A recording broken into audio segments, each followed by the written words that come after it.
Now, over the years, you've been involved in a broad spectrum of issues. I'm interested, what's consuming you right now? What's really your passion these days? Basically the same issues. I mean, issues of human rights, democracy, freedom, justice. There's been a major attack on democracy in the last 20, 25 years. That's in fact a large part of what's called globalization.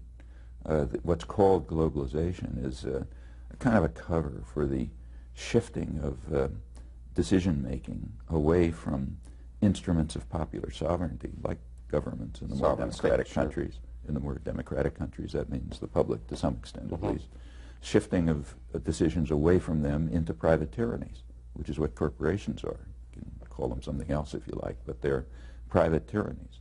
So as decisions are shifted to investors, lenders, banks, manufacturing corporations, and so on, which is what globalization is, in fact, this form of it, that is an attack on popular sovereignty. And it's intended that way. So financial liberalization, which is a big piece of the current globalization system, that creates what's called sometimes a virtual parliament, which has veto power over national planning. It can exercise that power simply by attacking currencies and withdrawing capital. And that constrains what governments can do. And in more democratic states, that means it constrains what people can do.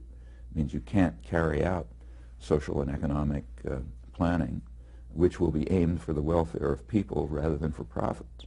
Because if you do that, there will be an attack by the virtual parliament. That's a major consequence of financial liberalization, and it is understood.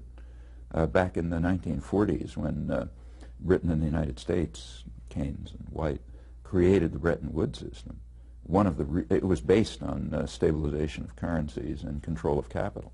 And these were the quite explicit reasons for it. It was to allow governments to carry out national socioeconomic planning without fear of the virtual parliament. When this system was dismantled in the 70s through state initiative, United States, Canada, Britain, and others, that led to a major attack on popular democracy. That's only one example. Incidentally, this form of globalization that's been instituted also has harmed the economy. So if you look at, say, growth rates, they've been, for the less developed countries, they've been cut by about half during the last 20, 25 years. For the industrial countries, almost as much, cut by maybe a third.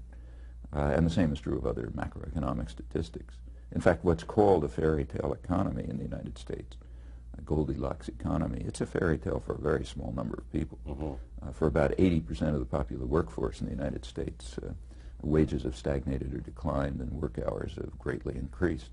That's an unprecedented failure of the economic system, especially during a period of moderate growth in the last 10 years.